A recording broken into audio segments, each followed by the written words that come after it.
begins debate on the Muslim Women Protection of Rights on Marriage Bill 2019. The government says must for gender justice. The Jal Shakti Minister Gajendra Singh Shekhawat tables the Interstate River Water Disputes Amendment Bill 2019 in the Lok Sabha. The RTI Amendment Bill is introduced in the Rajya Sabha.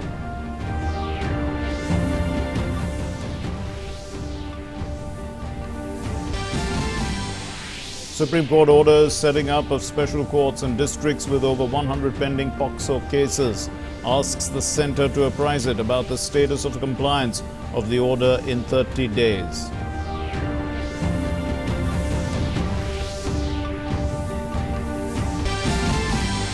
The fugitive diamond merchant Nirav Modi's bail plea rejected by the Westminster Magistrates Court in the PNB fraud and money laundering case. He's remanded to custody until August 22.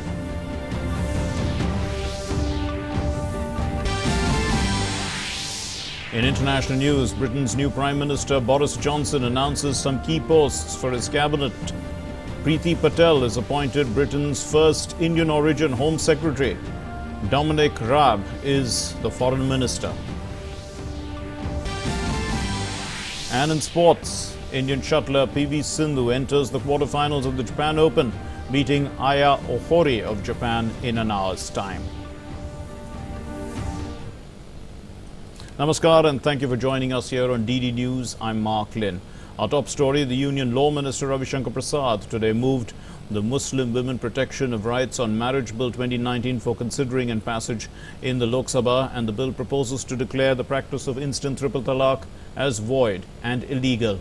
It also makes an offence punishable with imprisonment of up to 3 years and a fine. It provides for payment of subsistence allowance to the married woman, a Muslim woman and dependent children.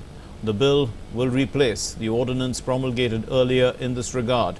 The fresh Muslim Women Protection of Rights on Marriage Bill was introduced in the Lok Sabha on June 21. And moving the bill for consideration and passage, as we said, the Law Minister appealed to the House to pass this legislation and to take a major step forward in ensuring gender justice. Gender justice हमारी सरकार का एक बहुत ही महत्वपूर्ण मुद्दा है sir. मैं कुछ गिनाता हूं। बेटी बचाओ बेटी पढ़ाओ, ये कार्यक्रम शुरू किया हम लोग।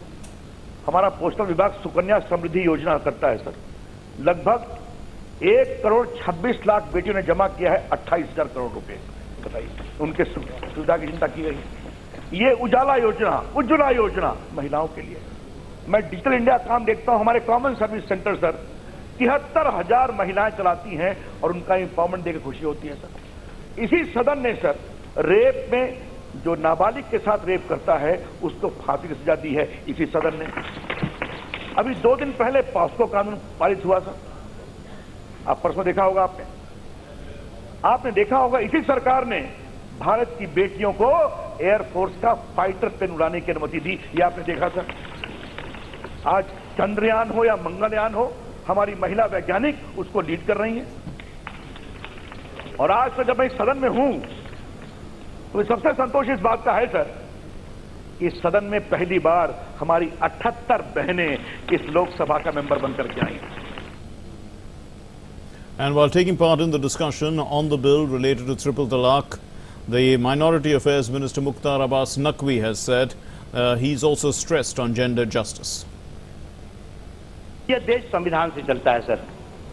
हमारा देश जो है वो संविधान से चलता है। हमारा देश जो है वो किसी शरीयत से नहीं चलता है, किसी धार्मिक कानून से नहीं चलता। ना हमारा देश इस्लाम से चलता है, ना किसी हिंदू से चलता है, ना किसी और धर्म के उससे चलता है। ये संविधान से चलता है। और संविधान में जो लैंगिक समानता, जेंडर इक्वलिटी की बात को बार बार जोर के साथ कहा गया है, क्या हम उसको भूल सकते हैं? क्या हम उसको नजरअंदाज कर सकते हैं क्या सर? आज ये एक ऐतिहासिक दिन है। And let's go across live now to the Ministry of External Affairs, where the briefing is taking place, addressing the media. And is one of the fastest growing economies in the region. India shares close and friendly ties with Benin. They have been, relations have been growing steadily and substantively. They are private sector trade ongoing, capacity building, high-tech courses for Benin, both in the civilian and defense high-tech courses, as well as development assistance program, and this constitutes the basic mainstay of the relationship with Benin. Former President Boni Yayi visited India in 2009 and later in October 2015 for the third Africa-India Forum Summit. The current President, Patrick Tolan, visited India in May 2017 to attend the 52nd annual meeting of the African Development Bank, which was hosted by India in Ahmedabad. And President Talin had then had a bilateral meeting with Prime Minister Modi on the sidelines of this meeting. Benin has supported India's candidature to the United Nations and the various international elections to various international bodies. They have also joined the International Solar Alliance. India is the largest trading partner of Benin, with two-way trade touching $803 million, and it has seen a growth of 4.2% over the last year. Previously, the trade was around 703, and it grew by $100 million in 1 year. Benin is also a beneficiary of our duty-free tariff preference scheme, as well as the Cotton Technical Assistance Program. Nearly 100 Indian or Indian-owned companies are operating in Benin in diverse areas like trading, agriculture, travel and tourism, textiles, healthcare, pharmaceuticals, and IT. Since 2010, we have extended 3 bilateral line of credits totaling about $72.6 million for agriculture and the machinery, as well as for accreditation for drinking water schemes to Benin. In addition, 3 LOCs totaling $58.8 million have been extended through the ECOWAS Bank for infrastructure and development, and those projects have been undertaken in the areas for rural electrification and medical supplies. Over the last 20 years, about $3.5 million in grant have also been given to Benin towards as donations for tractors, ambulance, relief materials. India has also, in addition, given a grant assistance of $300,000 to Benin under the India-UNDP Development Partnership Fund, which has been set up in the UN Office of South-South Cooperation. And the project that is being undertaken through this grant is promoting youth and women empowerment through agriculture diversification. Honorable Rashtrapati Ji will arrive in Benin in the afternoon of 28 July. Next day, Rashtrapati Ji will have delegation level talks with the President of Benin in Cotonou. As a very special honor extended to India by Benin, Rashtrapati Ji would be addressing the National Assembly of Benin in Porto Novo, and later the President of Benin would be hosting a banquet in honor of Rashtrapati Ji.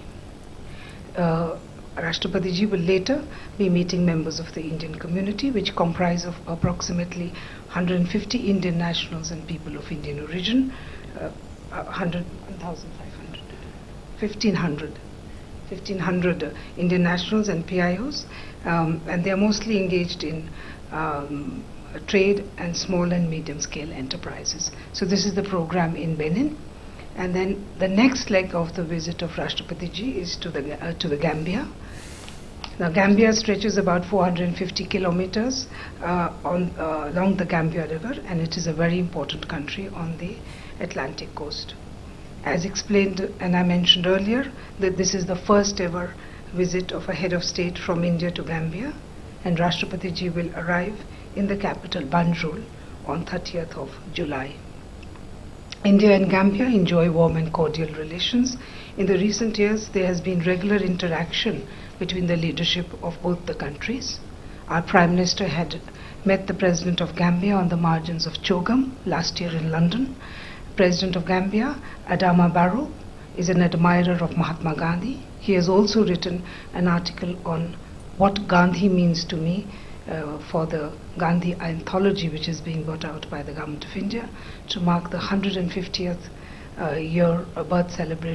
birth anniversary of Mahatma Gandhi.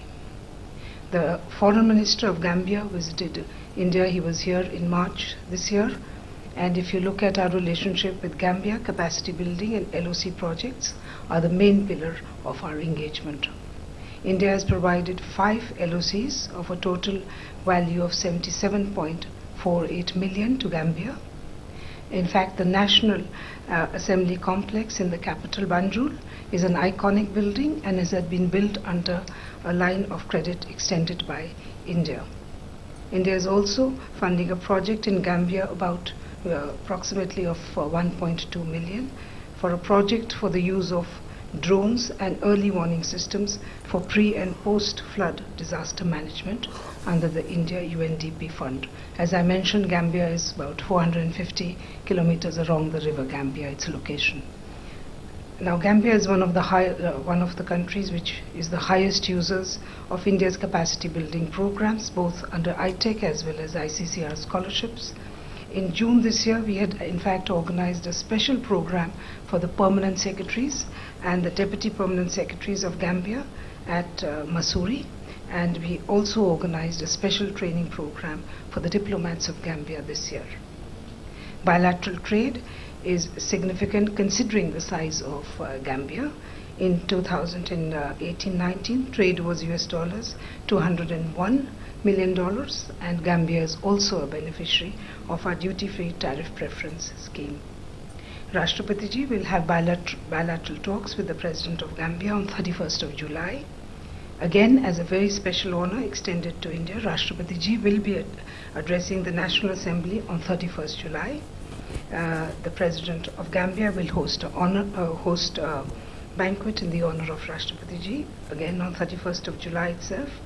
The other important engagement at Banjul will be the inauguration of an exhibition on Mahatma Gandhi and Khadi by Rashtrapati Ji on 1st August. Thereafter, Rashtrapati Ji will be attending an Indian community reception as well. The last leg of Rashtrapati's visit, this current visit, would be to Gambia, which is a country on the Atlantic Ocean in West Africa, and it is known for its mineral wealth, in particular bauxite. India shares very warm relations with Guinea, and we had in fact an embassy in Conakry till 1998, and we have reopened it very recently, and it's been functioning there for the last few months. Rashtrapati Ji will be the first ever head of state to visit Guinea. Though from the Guinea side we have had visits from Guinea, and we were very pleased with the participation of the President of Guinea, Professor Alpha Condé, who had attended the India-Africa Forum Summit in 2015. The President of Guinea also held bilateral meetings with the Prime Minister on the sidelines of G20 in Brazil in November 2017, in Argentina, G20 in Argentina. And we had the Foreign Minister of Guinea, Mohamed Touari. He visited India twice in November 17 to attend the founding conference of the International Solar Alliance. And incidentally, Guinea is the 15th country that deposited the instrument of ratification for the framework agreement on the International Solar Alliance, and with that ISA came into force. The Prime Minister of Guinea, Ibrahima Kassori Fofana, was one of the guests of honor at the 14th CII Exim Conclave on India-Africa Project Partnership, which was held in Delhi in 2019. We have a very robust trade with Guinea. During the last year, total bilateral trade was $819 million. And we have Indian companies who have investments there, which are largely in mining, health, automobiles, and hotels. India has extended lines of credit to Guinea of amount of $35 million for construction of 2 regional hospitals. The work is currently ongoing on these hospitals. Guinea has also availed of line of credit of about 28 million out of the 500 million line of credit which has been given by India to the ECOWAS Bank of Infrastructure and Development. And these 2 lines of credit, which of about 28 million, has been used for transmission line project and supply of vehicles. Rashtrapati Ji will arrive in Conakry on the afternoon of 1st August, and his engagement with Guinea will include delegation-level talks with the President of Guinea on the forenoon of 2nd August.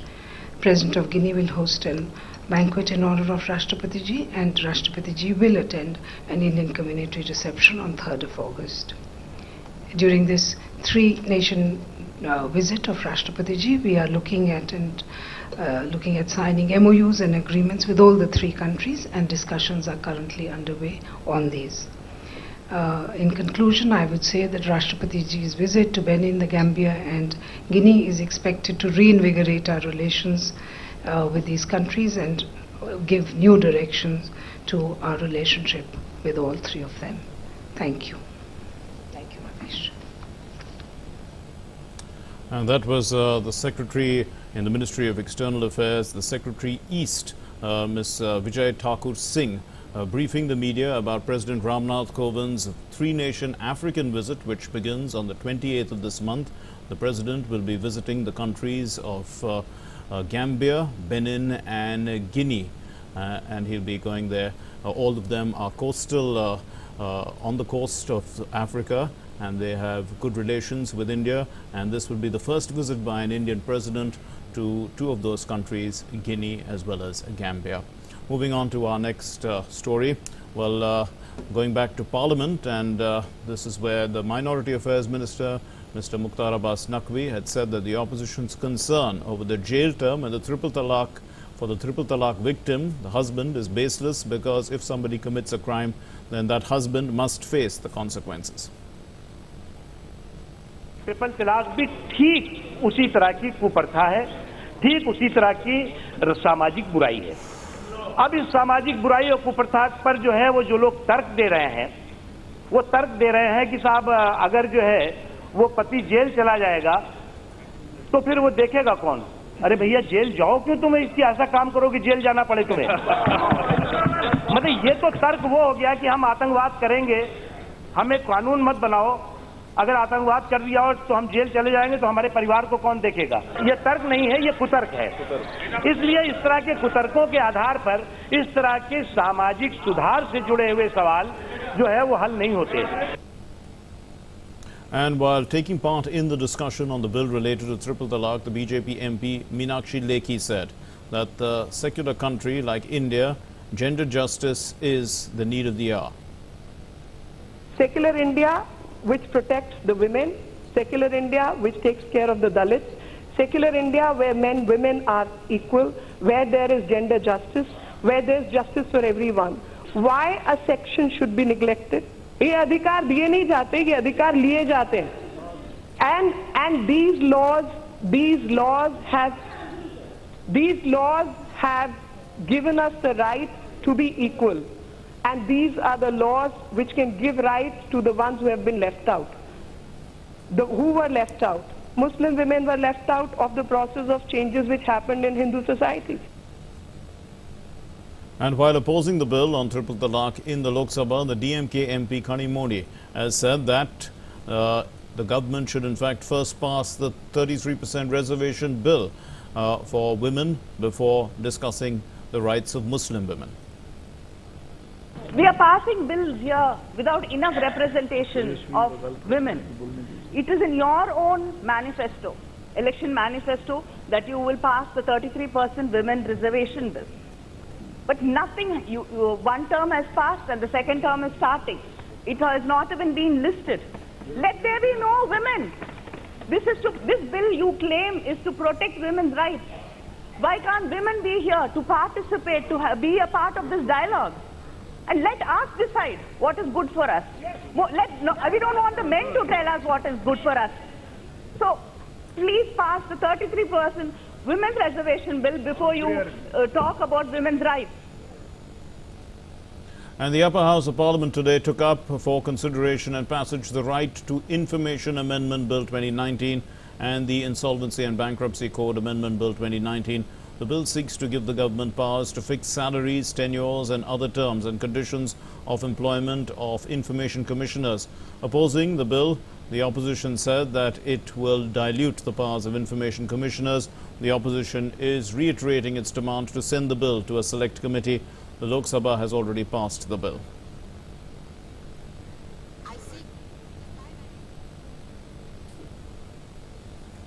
The Jal Shakti Minister, Gajendra Shekhawat, today introduced the Interstate Water Disputes, the Water River Disputes Amendment Bill 2019 in the Lok Sabha. Speaking after introducing this bill, the minister said that the bill was earlier introduced in 2017, after which it was sent to a standing committee. And he added that the bill has been brought for deliberations with various, after it has been deliberated in various state governments. The Union Information and Broadcasting Minister Prakash Javadekar today inaugurated the state-of-the-art video walls in all Delhi studios of Doordarshan and the Earth Station in the premises of Doordarshan Kendra. Addressing the gathering, the INB minister said that Doordarshan has always been known for its credibility. He added that modernization of Doordarshan will help in making it popular among people, especially the youth.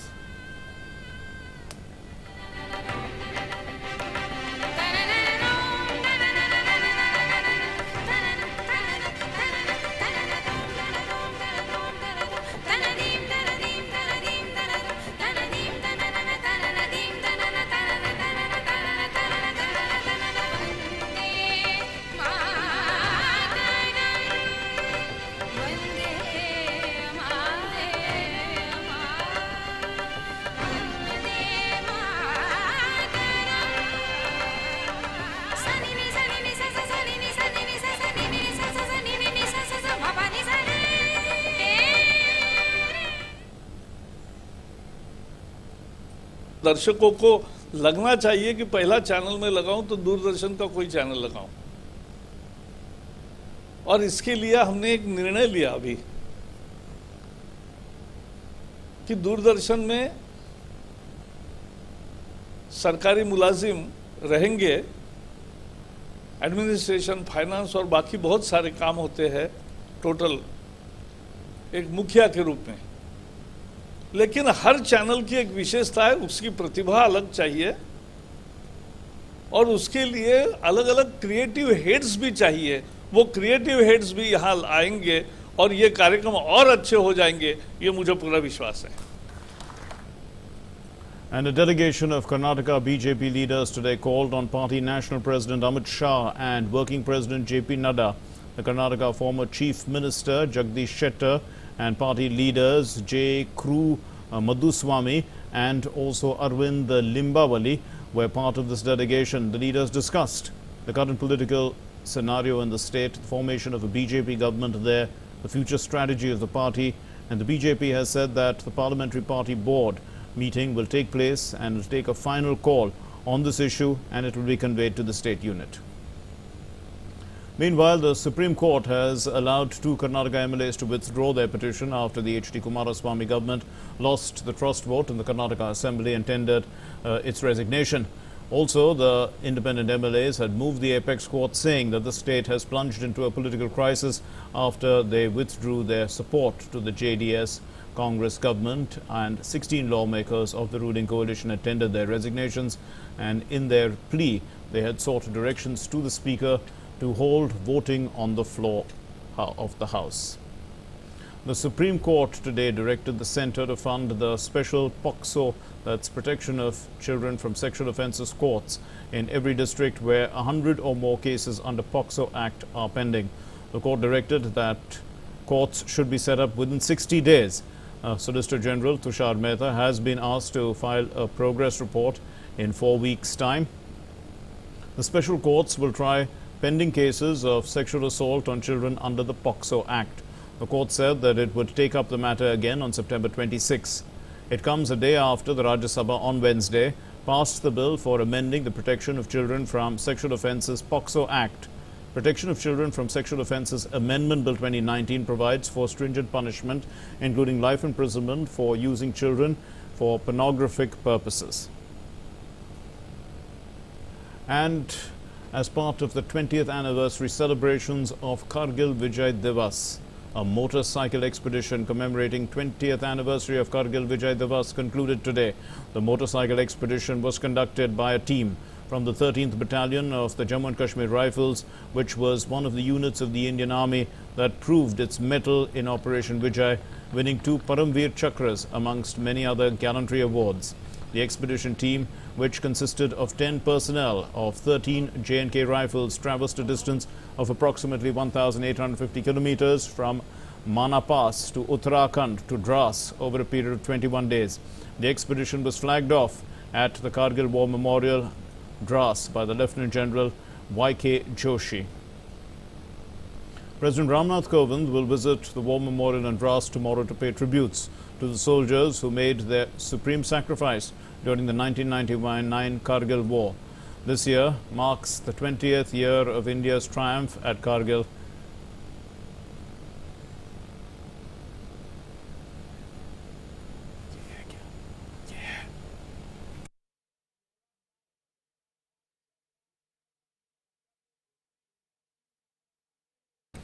Moving on to our next story then. The birth anniversary of former Lok Sabha Speaker Somnath Chatterjee is being celebrated today. The Lok Sabha Speaker Om Birla and Deputy Chairman of the Rajya Sabha paid tribute to the former Lok Sabha Speaker Somnath Chatterjee at the Central Hall of Parliament on his birth anniversary. Somnath Chatterjee was a member of the CPIM from 1973 to 2008, and he was elected for 10 terms.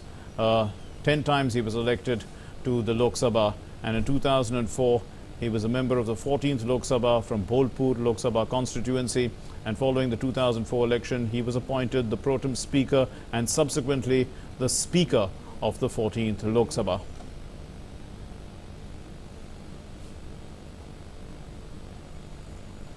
A UK court has rejected the bail plea of the fugitive diamond merchant Nirav Modi, who is lodged in a London jail in the 13,700 crore rupee Punjab National Bank fraud case. The next hearing in this case will be the 22nd of August. Until then, Nirav Modi will remain in jail. The 48-year-old has been behind bars at the Wandsworth prison in southwest London since his arrest in March. Nirav Modi faces extradition to India as the principal beneficiary of the fraudulent issuance of letters of undertaking as part of a conspiracy to defraud PNB and then laundering the proceeds of crime. And with that, we conclude this bulletin. Thanks very much for your time. Namaskar.